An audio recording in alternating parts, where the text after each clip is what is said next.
Let's start. हमारे पास question number 24 है कि when the angle of contact between a solid and a liquid is 90 degree then, तो क्या होगा? Cohesive force is greater than adhesive force, less than, equal और greater than. तो इसके लिए मैं थोड़ा आपसे देख लीजिए क्वेश्चन नंबर 24। तो होता क्या है कि यदि मेरे पास सेम मटेरियल है तो सेम मटेरियल के मॉलिक्यूल के बीच जो फोर्स लगता है उसको बोलते हैं कोहेसिव फोर्स। और जो जैसे हो गया वाटर, तो वाटर क्या है? ये लार्ज नंबर्स ऑफ मॉलिक्यूल से मिलके बना है, तो इनके बीच जो फोर्स लगेगा उसको कहेंगे कोहेसिव फोर्स, ससंजक बल। अब जैसे सपोज आपके पास कोई गम है और ये सरफेस है, इन दोनों के बीच जो फोर्स लगेगा, दो डिफरेंट मटेरियल के बीच जो फोर्स लगेगा उस फोर्स को कहते हैं एडहेसिव फोर्स। Adhesive force. अब यही दोनों चीजें डिसाइड करती हैं कि होगा क्या। अब देख लीजिए क्या है कि कांटेक्ट, अब कांटेक्ट एंगल भी देख लीजिए। सपोज ये आपके पास कोई ग्लास है, इसमें वाटर भरा हुआ है, तो जनरली ऐसा दिखता है, ऐसा होता नहीं है। वाटर थोड़ा सा यहाँ पे इस तरीके से होता है, इस तरीके से ऐसे। तो यहाँ पे जो कांटेक्ट पॉइंट है, सपोज ये P, तो कांटेक्ट पॉइंट पे अगर आप टेंजेंट ड्रॉ करो इस सरफेस से और जो सॉलिड का सरफेस है इसके बीच जो ये एंगल बनता है थीटा, इसको कहते हैं कांटेक्ट एंगल। अब ये क्या होता है कि जैसे वाटर और इसके लिए होता है ये 90 से लेस देन, 90 से कम होता है। अब जैसे हमारे पास मरकरी है, तो मरकरी में इस तरीके से हो जाता है।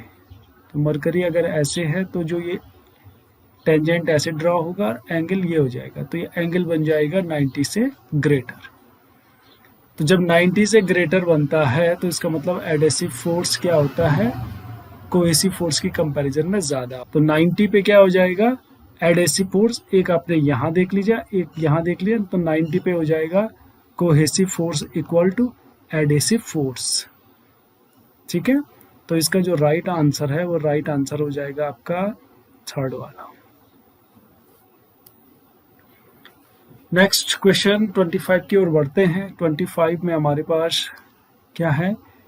25 में है कि the rise of a liquid in A capillary tube does not depends upon. तो देख लीजिए जो H होता है कैपिलरी ट्यूब, इसमें जैसे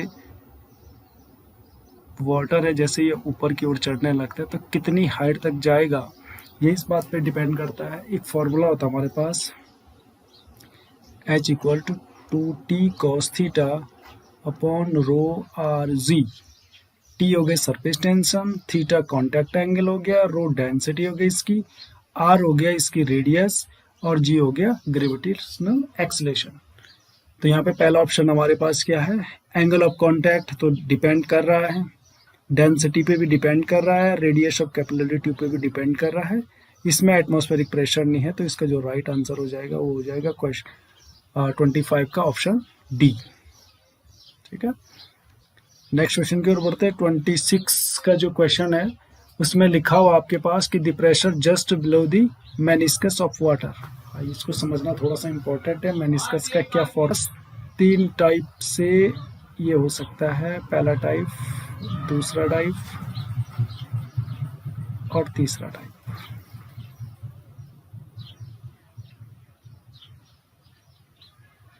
ठीक है, तो सपोज जैसे आपके पास, अगर हम पहले की बात करें, ये आप ले लो, सपोज आपके पास तालाब है, इसके ऊपर एयर का प्रेशर है और यहाँ से क्या है, ये वाटर भरा हुआ है। तो अगर आपका ये प्लेन है तो यहाँ का प्रेशर और यहाँ का प्रेशर क्या होता है? इक्वल होता है। अगर दूसरे की ओर देखें तो हमेशा यहाँ वाला प्रेशर क्या होता है? ग्रेटर होता है in the comparison of this one. तो इसमें क्या हो जाएगा? P2 is greater then P1। या यहाँ भी क्या हो जाएगा? जो ये कॉनकेव साइड है इसका प्रेशर हमेशा ज्यादा होता है in the comparison of convex side. तो यहाँ पे P1 इक्वल टू P2, यहाँ पे P2 is greater then P1, लेकिन P2 यहाँ है। इसी तरीके से तो यहाँ पे जो हमारा क्वेश्चन नंबर 26 है उसमें क्या पूछा गया कि the pressure just below the meniscus of water. तो अच्छा, अब वाटर में क्या होता है? वाटर वाला ये वाला हो जाएगा। तो वाटर में यहाँ बोल रहा है is less than just above, तो आंसर हो जाएगा इसका बी। जो नेक्स्ट क्वेश्चन है वो है कि meniscus of mercury in capillary is, पारे का नव द्रवक होता है कॉनकेव या कॉन्वेक्स। तो अभी बताया, फिर से बता देता हूँ आपको। इसका मतलब जैसे जो पारा होता है मरकरी, वो अगर किसी ग्लास में अगर उसको उड़ेल दें तो इस तरीके से जमा हो जाता हो, इस तरीके से, ये वाला। तो इसका जो एंगल बनेगा, एंगल कैसे बनेगा इसका, एंगल बनेगा इस तरीके से, ये वाला, ये और ये, मतलब जो ये थीटा होगा, ये थीटा क्या होगा, ग्रेटर देन होगा 90 डिग्री। अब ये बोल रहा है कि इसका मेनिस्कस कैसा होता है। तो मेनिस्कस जब भी बात करेंगे तो आप हमेशा यहाँ से देखेंगे, ऊपर से देखेंगे। तो आप जब ऊपर से इसको देख रहे हैं तो इसका जो साइड है वो क्या लगेगा, कॉन्वेक्स साइड। तो इसका आंसर क्या हो जाएगा 27 का ऑप्शन बी। नेक्स्ट क्वेश्चन हमारा question number 28। A freely suspended magnet will always come to rest in the direction east, north, north west, north south. तो इसका आंसर हमें हमेशा से पता ही होता है, ये हमेशा नॉर्थ साउथ डायरेक्शन में ही रुकता है। तो आंसर हो जाएगा सी। नेक्स्ट है हमारे पास द मैग्नेटिक फ्लक्स, ये क्या है, तो मैग्नेटिक फ्लक्स क्या होता है, बी ए कॉस थीटा, और बी मतलब मैग्नेटिक फील्ड, ए एरिया वेक्टर होता है। तो इसको अगर वेक्टर फॉर्म में लिखें तो इस तरीके से लिखा जाता है बी डॉट ए। तो जब आपको पता है ये डॉट है, तो डॉट का मतलब क्या होता है, दोनों को मल्टीप्लाई करके स्केलर बन जाएगा। तो इसका आंसर आ जाएगा ये। नेक्स्ट क्वेश्चन है हमारे पास 30, क्वेश्चन नंबर 30 है। The specific resistance of a wire depends on. तो स्पेसिफिक रेजिस्टेंस क्या होता है कि R इक्वल टू होता है रो एल बाई ए। तो R तो डिपेंड करता है L पे भी, A पे भी, लेकिन जो रो है, रो मतलब स्पेशल रेजिस्टेंस, यह सिर्फ दो बातों पे डिपेंड करता है, एक nature of matter, nature of material, और एक टेम्परेचर। दो बातों पे डिपेंड करता है। तो यहाँ हमारे पास जो ऑप्शन है वो ऑप्शन क्या क्या है, किसी the resistance of a conductor is due to, अच्छा सॉरी 30 में है कि इट्स रेडियस, लेंथ, मटेरियल। तो इसका आंसर हो जाएगा 30 का सी। 31 पे अगर हम बढ़े, क्वेश्चन नंबर 31 में क्या लिखा हुआ है, किसी चालक का प्रतिरोध होता है तो जो रेजिस्टेंस आर होता है वो क्यों होता है। तो इसका सीधा सा रीजन है कि अगर हमारे पास कोई कंडक्टर है, उसमें अगर करंट फ्लो इस डायरेक्शन में हो रहा है तो इसका मतलब इलेक्ट्रॉन्स इस डायरेक्शन में आएंगे, और जो पॉजिटिव आयन है वो इस डायरेक्शन में आएंगे। तो ये दोनों जब आपस में इनके बीच कोलिजन होता है तो यही क्या करता है, रेजिस्टेंस करता है। कोलिजन का मतलब क्या हो रहा है कि इलेक्ट्रॉनों ने इधर आना था, आयन इधर बढ़ रहे हैं, तो इनका जो पाथ है इलेक्ट्रॉन्स के, उनके पाथ में ये आ जाते हैं। तो इसका आंसर क्या हो जाएगा, the flow of current, second ये हो जाएगा कि the collision of electrons with atoms. ठीक है। नेक्स्ट क्वेश्चन है क्वेश्चन नंबर 32 कि sun appears red at sunrise and sunset, this is due to the scattering of. तो इसके ऑप्शन है, आपके पास ऑप्शन गिवन है। तो यहाँ पे आपको थोड़ा सा बता दूं कि जो स्कैटरिंग ऑफ लाइट होता है, स्कैटरिंग ऑफ लाइट ये डायरेक्टली प्रोपोर्शनल होता है लैम्डा पावर 4 के। तो इसका मतलब स्कैटरिंग का मतलब होता है फैलना। तो फैलेगा कौन, जो जिसकी वेवलेंथ, ये स्कैटरिंग की वैल्यू ज़्यादा होगी अगर लैम्डा की वैल्यू कम होगी। तो इसमें क्या है कि this sun appears red at sunrise and sunset, this is due to the, okay.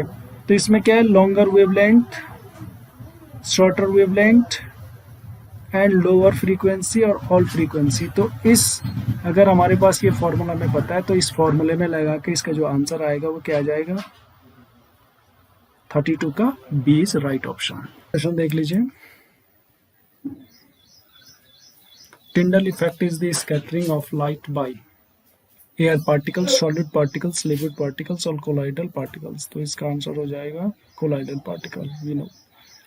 34 है कि if two bodies of different masses initially at rest are acted upon by the same force to the same time, then the both bodies acquire the same velocity, momentum, acceleration और kinetic energy। तो देख लीजिए, दो body हैं, इनके masses हैं different. Suppose एक m1 है, एक m2 है।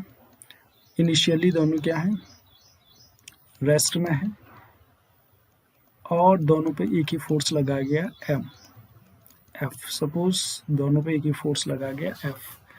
तो एक चीज़ हमें पता है, अगर force F1 can be written as F2, और ये हो जाएगा dP1, जो न्यूटन का सेकंड लॉ है उसके अनुसार हो जाएगा dP1 बाई dP2। और P1 इक्वल टू हमें पता है क्या, M1U1, और दूसरा क्या होता है M2U2। तो इस वैल्यू को अगर यहाँ पे पुट करेंगे तो यहाँ से हमारे पास क्या हो जाएगा कि अगर फोर्स इक्वल होगा तो मोमेंटम भी इक्वल हो जाएगा। तो इसका आंसर हो जाएगा बी। नेक्स्ट है large transformer when used for some times become very hot and are cold. तो ये समझने वाला है नहीं, इसमें तो सीधे आपको याद करना ही पड़ेगा। इसका ऑप्शन हो जाएगा फर्स्ट वाला। नेक्स्ट क्वेश्चन है हमारे पास, रेक्टिफायर से रिलेटेड क्वेश्चन है। क्या है कि rectifiers are use to convert. तो इसका काम क्या होता है, high voltage to lower voltage नहीं, ये काम होता है इसका ट्रांसफार्मर का डायरेक्ट करंट ऑल्टरनेट करंट, ये ऑसिलेटर का low voltage to high voltage, ये भी ट्रांसफार्मर का। और इसका लास्ट ऑप्शन है हमारे पास, जो लास्ट ऑप्शन है मैं आपको दिखा देता हूँ, डीसी डायरेक्ट करंट। तो देख लीजिए अल्टरनेट करंट क्या होता है। अल्टरनेट करंट इस तरीके से होता है, और इसमें जैसे अगर हम रेक्टिफायर लगाते हैं तो कुछ साइकिलें कट जाती हैं निगेटिव वाली, जैसे ये वाली कट जाएगी, फिर ये वाली बच जाएगी, फिर ये वाली कट जाएगी। ये काम हो जाएगा हाफ वेव रेक्टिफायर का। और फुल वेव रेक्टिफायर में क्या होता है, यही चीज़ें हमें मिल जाती हैं इस तरीके से।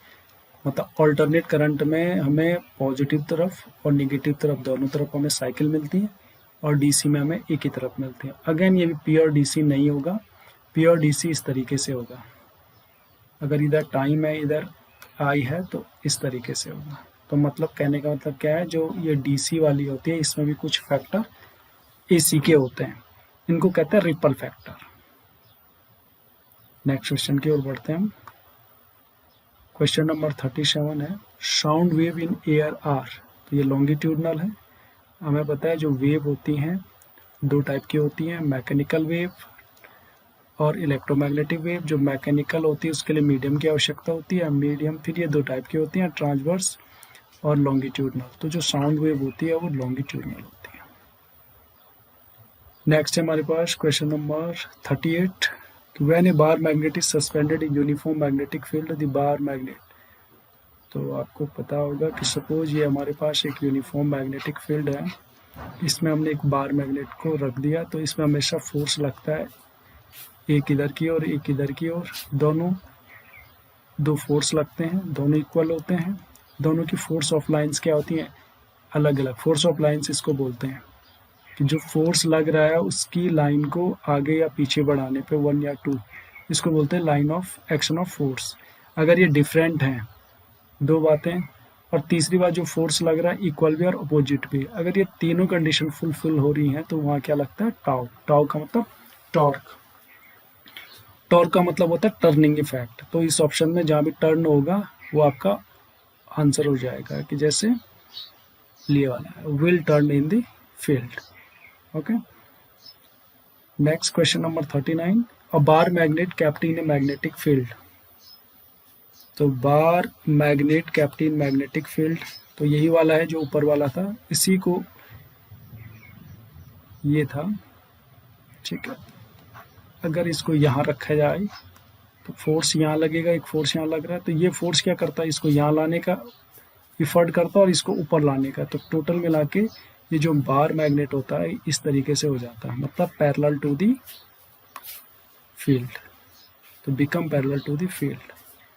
नेक्स्ट क्वेश्चन है 40 में कह रहा है कि ampere metre square is the unit for चुंबकीय आघूर्ण यानी मैग्नेटिक मोमेंट। तो मैग्नेटिक मोमेंट क्या होता है, आई इंटू ए, आई एम्पियर और ये मीटर स्क्वायर। तो इसका आंसर हो जाएगा ये। Thanks for watching and please subscribe my channel Sarathi fee मैथिक्स। Thank you.